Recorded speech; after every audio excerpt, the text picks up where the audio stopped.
sosok yang kita senantiasa diperintahkan untuk bersolawat kepadanya. Bahkan tidak hanya kita yang kemudian bersolawat, namun Allah dan malaikatnya pun bersolawat. Al-Ahzab ayat 56, Innallaha wa malaikatahu yusholluna 'alan nabi ya ayyuhalladzina amanu shollu 'alaihi wa sallimu taslima. Sesungguhnya Allah dan malaikatnya bersolawat untuk Nabi. Wahai orang-orang yang beriman, bersolawatlah untuk Nabi. Yusholluna 'alan nabi ya ayyuhalladzina amanu shollu 'alaihi wa sallimu taslima. Dan ucapkan salam dengan penuh penghormatan kepadanya. Kalau kita bersolat kepada Nabi 1 kali, maka Allah akan bersolat kepada kita 10 kali. Man shalla 'alaihi sholatan wahidah sallallahu 'alaihi ashran. Ya, barang siapa yang bersolat kepadamu 1 kali, maka Allah akan bersolat kepadanya 10 kali. Salatnya Allah itu dalam bentuk rahmatnya, kasih sayang Allah, dalam bentuk kemuliaan Allah yang akan diberikan kepada kita dengan berbagai macam kenikmatan. Itu bentuk salatnya Allah kepada kita. Nabi Muhammad SAW hadir di muka bumi ini membawa misi besar. Dan misi ini, apa kira-kira misinya? Yaitu untuk menyempurnakan akhlak, memperbaiki akhlak. Nah, maka dari misi ini menjadi penanda bahwa akhlak itu menjadi bagian penting dalam kehidupan seseorang. Karena dengan orang yang kemudian berakhlak, akhlak yang baik, maka akan meraih kehidupan yang penuh dengan kedamaian, ketentraman, kebahagiaan dalam menjalani hidup di dunia ini, dalam bermasyarakat, berbangsa dan bernegara. Nah, modalnya akhlak. Apa udah? Akhlak. Itu penting sekali. Maka betul kata Rasulullah, inna bu'itsu liutammima makarimal akhlaq. Sesungguhnya aku diutus menjadi rasul untuk menyempurnakan akhlak. Kalau kemudian hadirnya Rasulullah di muka bumi untuk menyempurnakan akhlak, maka akhlak harus betul-betul kita perhatikan untuk kita pelajari bersama.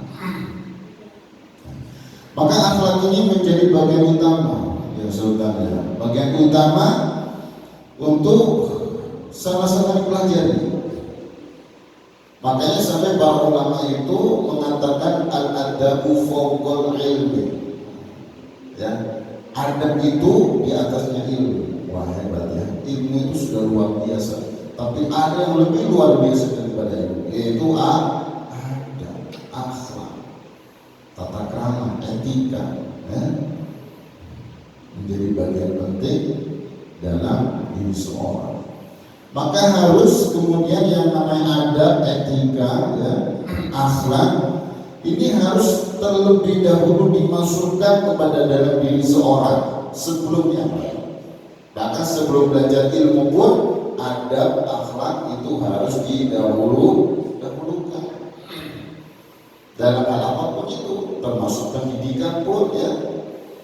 Dalam dunia pendidikan sudah menjadi keharusan mengedepankan aspek pendidikan karakter dan akhlakul karimah. Itu sudah menjadi keharusan.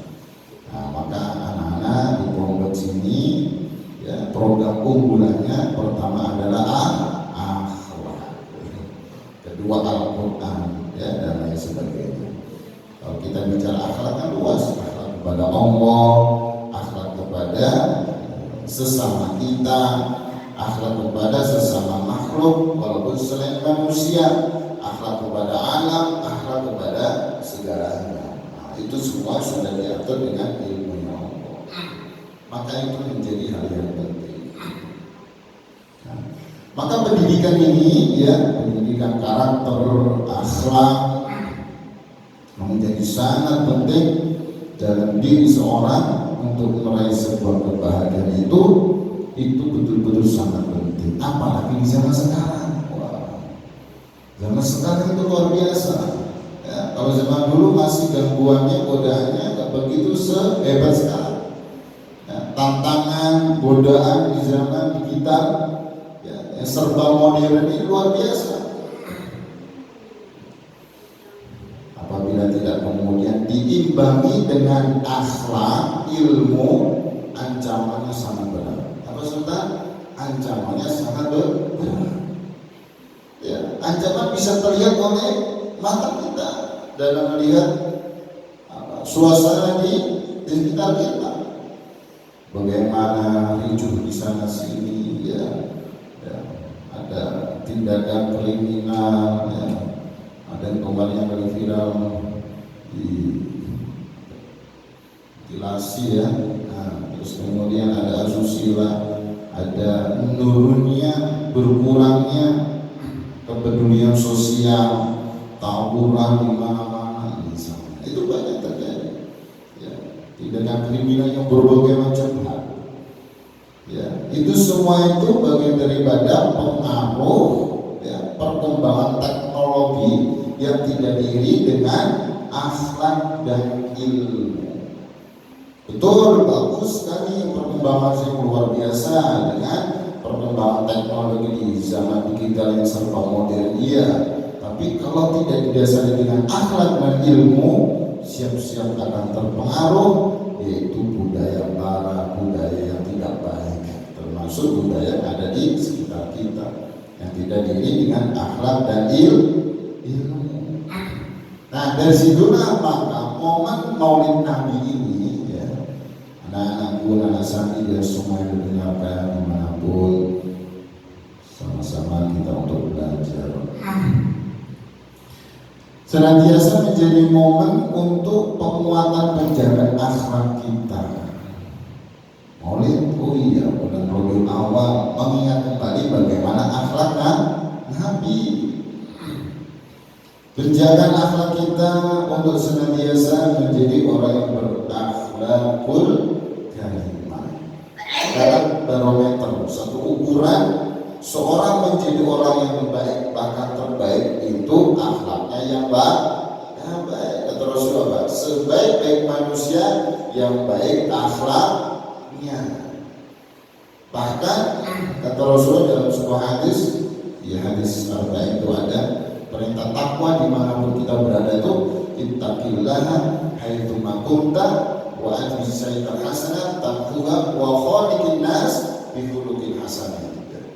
Bertakwalah kalian dimanapun kalian berada ya, dan inilah perbuatan buruk dengan kebaikan, saya akan menghapusnya, dan pergaulan dengan manusia dengan akhlak yang baik. Jadi akhlak itu menjadi bagian penting ya.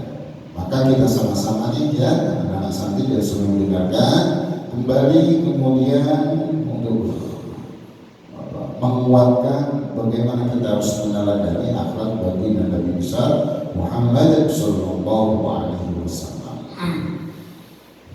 Nah, bagaimana terus akhlak Nabi? Nah, mulai mengerucut kita karena kita sedang di bulan Rabiul Awal untuk sedikit mengulas secara singkat bagaimana akhlak Nabi sih itu ya, dari berbagai macam hal. Akhlak Nabi itu luar biasa. Ketika Sayyidah Aisyah ditanya tentang akhlak Nabi oleh Hisham bin Amr, kemudian beliau menjawab, karena khuluquhul Qur'an. Akhlak Nabi itu adalah Al-Qur'an. Wah, itu luar biasa. Sampai Sayyidina Ali bin Abi Thalib karawajah, beliau menggambarkan sosok Nabi. Nabi itu adalah seorang yang sangat mulia, berakhlakul karimah, sangat baik, sangat beretika, beradab. Tidak ada yang namanya berdendam. Tidak ada beliau itu membalas kejelekan dengan kejelekan. Yang ada dalam beliau adalah pemaaf, penyantun, berkasih sayang. Nah ini sama-sama kalau kita lihat sejarah membuktikan salah satu ya dari yang beliau perannya sebagai pemimpin, karena semua aktivitas di dunia ini ya, anak-anakku dan semuanya itu perannya Rasulullah dari situ semua ya. Rasulullah menjadi pemimpin, sebagaimana kita pun jadi pemimpin sebagai bagian daripada kita. Berkeluarga Rasulullah ya, kita juga berkeluarga. Kita semua berkeluarga, Rasul juga berkeluarga. Kita semua bermasyarakat, Rasul juga bermasyarakat. Kita semua memang diperintahkan untuk berikhtiar ya, berusaha, bekerja dan lain sebagainya. Rasul juga bekerja, berdagang ya, yang luar biasa malah beliau. Dan kebanyakan semua peran kita itu dari berbagai macam sisi, berbagai macam hal itu Rasul juga ada peran di situ. Makanya menjadi suri tauladan. Laqad kana lakum fi Rasulillahi uswatun hasanatun liman kana yarjullaha wal yawmal akhir wa dzakarallaha katsiran. Al-Ahzab ayat 21. Sungguh ada pada diri Rasul ya, suri tauladan yang baik bagimu, bagi orang yang mengharapkan rahmat Allah, kedatangan hari kiamat, dan setelah, dan orang yang banyak mengingat Allah, zikir kepada Allah. Dan Rasul itu bukan dendam, sebagaimana satu kisah ya, ketika saat itu Mekah ditaklukkan kembali oleh umat Islam. Ada seorang yang bernama Wahsy. Wahsy ini seorang budak yang telah membunuh sahabat Hamzah teman Nabi. Hamzah tidak betul. Ya, dengan sangat kejinya, yaitu dengan keahliannya dalam menombak. Disuruh oleh Hindun, ya, Utbah, istri dari Abu Sufyan. Karena saking dendamnya, ayah beliau dibunuh oleh sahabat Hamzah. Masih apa masih kan? Itu kasih sayang luar biasa sama beliau. Karena memang tidak ada yang berani saat itu kepada Hamzah yang menjadi dekengan ya, garda terdepan untuk melindungi Rasulullah, membantu perjuangan Rasulullah. Wah, dibunuh oleh Wahsy dengan keahliannya, karena memang dijanjikan suatu hari besar oleh itu. Salah satu janjinya, kalau bisa bunuh Hamzah, engkau merdeka dari perbudakan itu. Wah, menjadi motivasi yang penting saya merdeka, apapun yang saya lakukan gitu. Sehingga ketika sahabat Hamzah sibuk dalam bertempur, berperang, melawan musuh saat itu, tidak terlihat bahwa ada seorang Wahsy sedang mengincar dia untuk kemudian ditombak dan dibunuh. Akhirnya tertombaklah, terkenalah, kemudian meninggal satria, kemudian sampai di sayat gitu badannya ya, diambil kemudian hatinya, saking besarnya itu nih ya. Kemudian ada yang mengatakan dimakan sampai begitu, saking dendam. Nah, terus kemudian ketika Mekah saat itu ditaklukkan oleh kaum muslimin, masih bingung mau lari kemana, mau jalan kemana, semua terkepung, bingung mau lari kemana, gak ada jalan untuk melarikan diri. Jalan satu-satunya datang ke Rasulullah, jalan satu-satunya.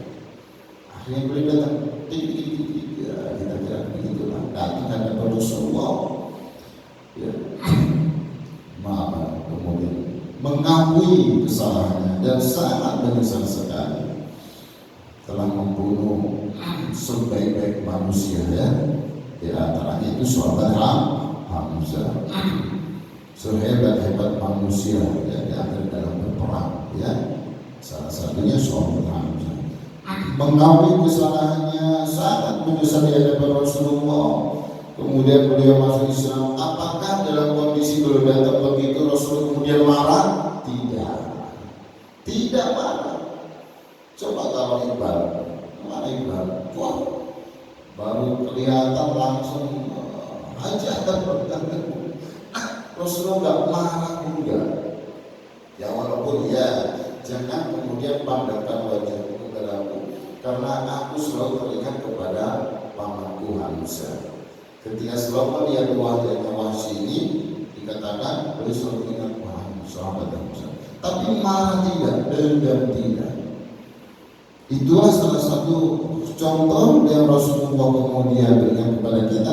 Kita tidak boleh menjadi orang yang pendendam, menjadi akhirnya pemaaf, tapi tidak semudah kita ucapkan.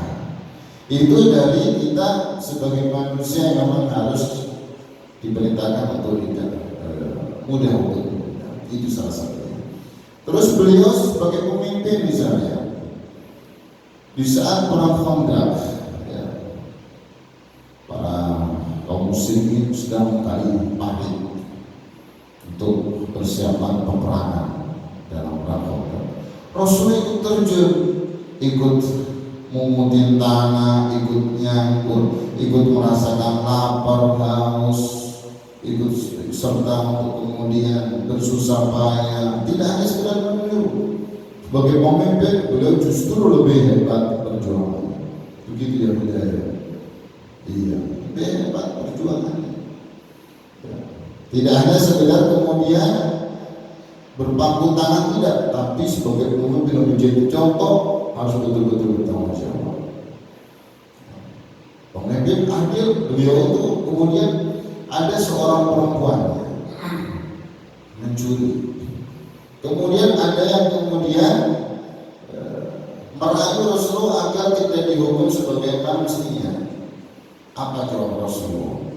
Seandainya yang mencuri adalah Fatimah bin Muhammad, maka saya akan sendiri memotong tangannya. Oh, tegas Rasulullah, adil, nggak pada bulu siapa yang bersalah, walaupun misalnya bersalah dalam keluarganya sendiri, orang yang terdekatnya tetap hukuman tetap berlaku.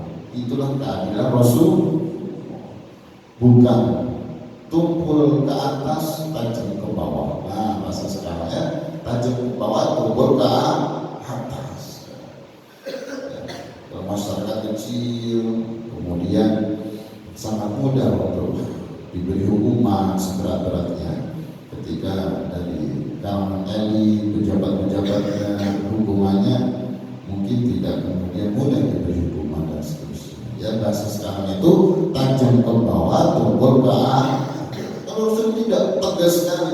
Seandainya Fatimah yang mencuri, aku sendiri, nggak pilih orang lain, aku sendiri yang memotongnya. Saking tegasnya, saking adil.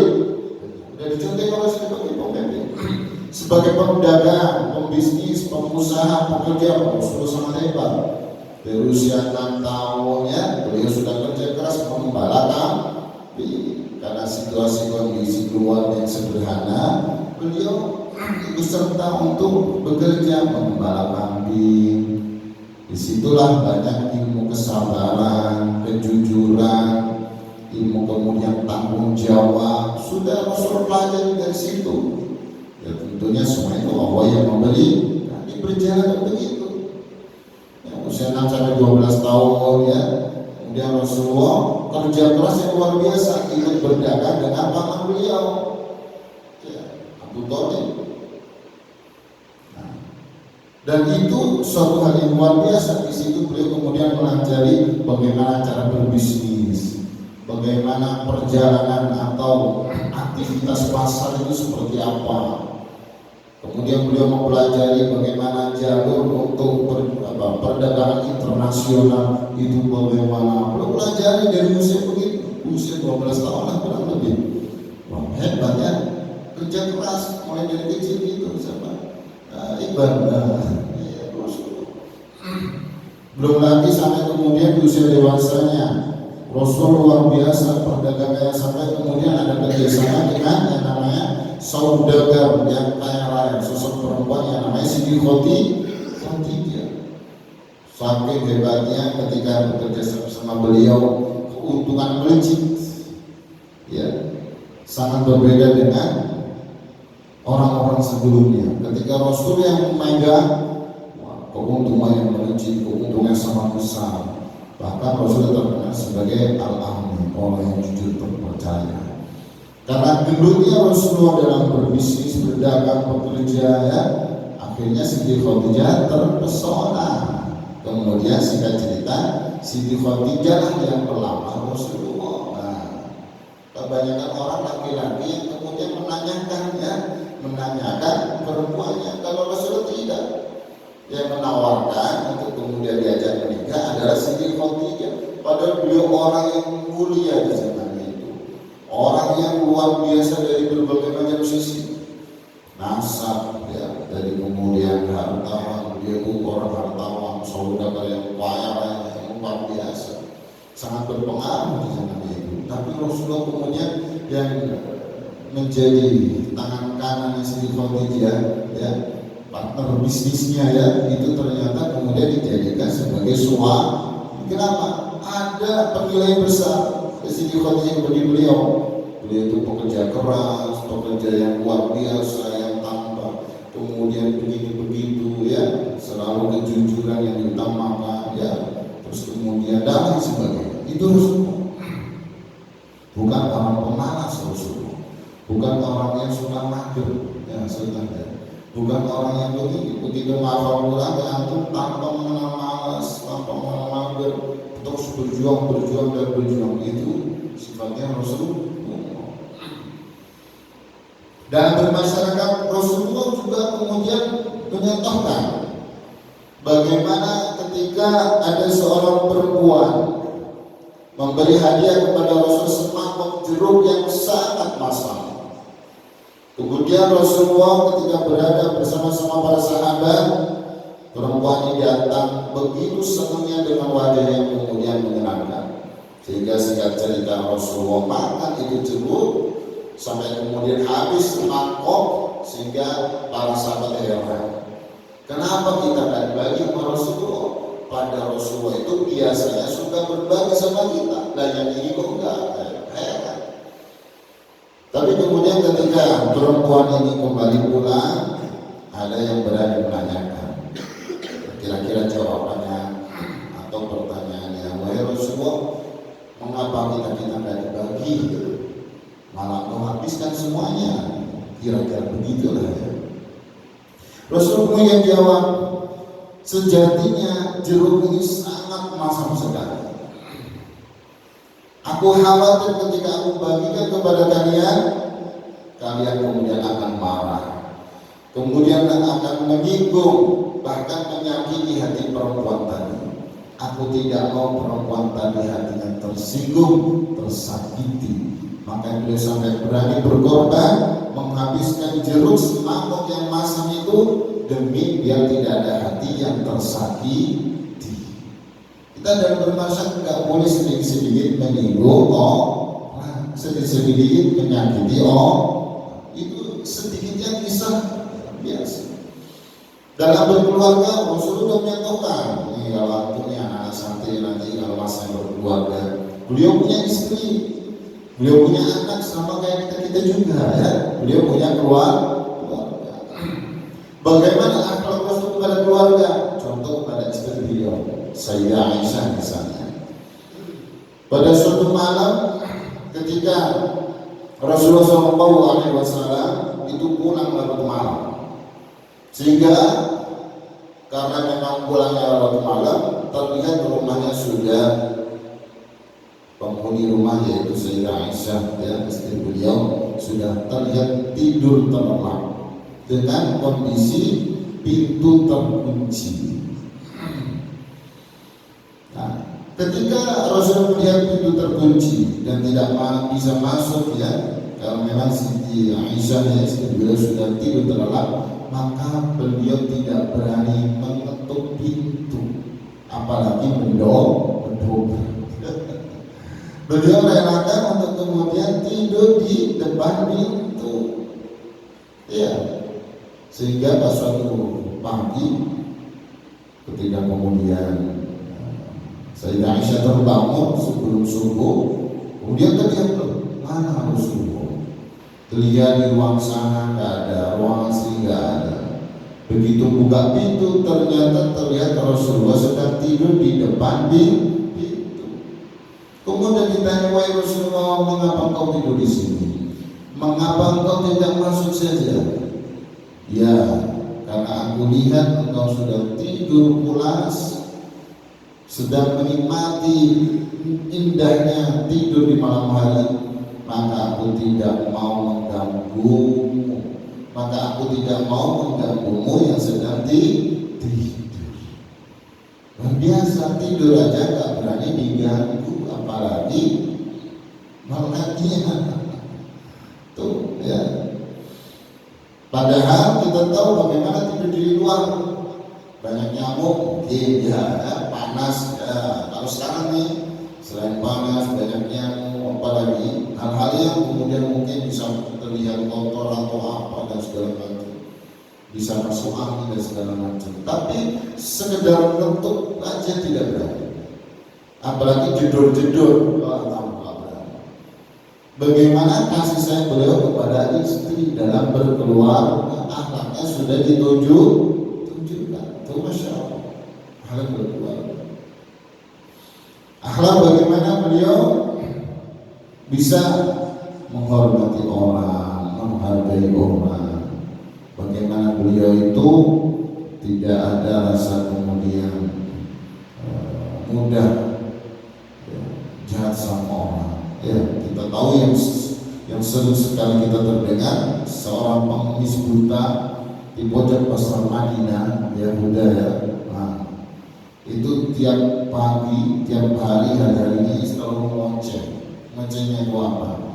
Menghina-hina Rasulullah, menghina-hina Rasulullah, mencaci maki Rasulullah. Tapi luar biasa, tiap pagi Rasulullah selalu memberi makan dianya, dengan disuapi, dengan penuh kasih sayang, dengan penuh kemudian kehalusan, kelembutan.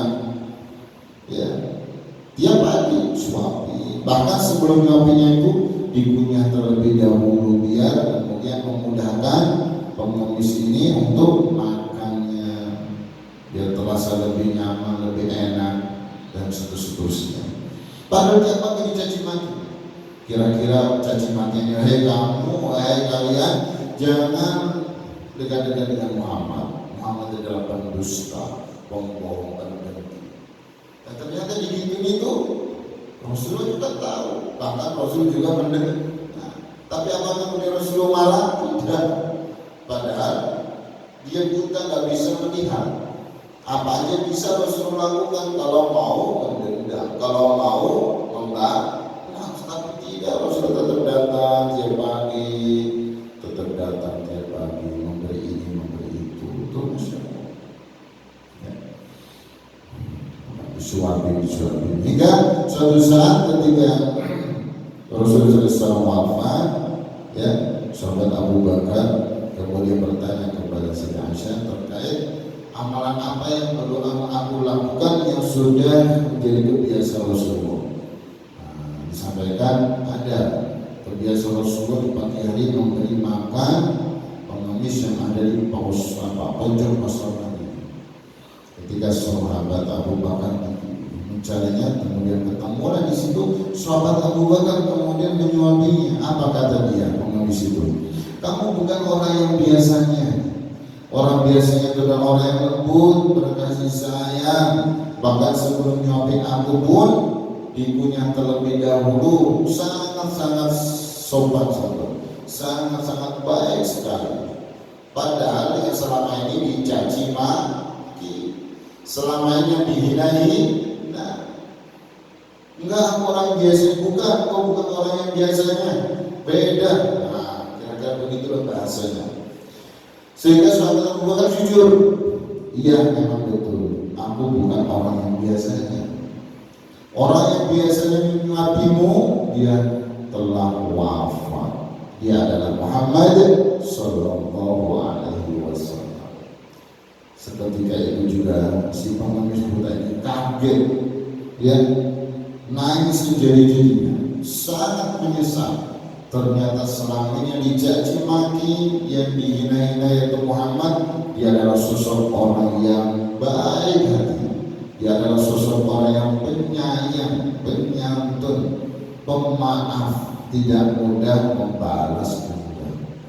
Sehingga seketika itu kemudian dia bersyahadat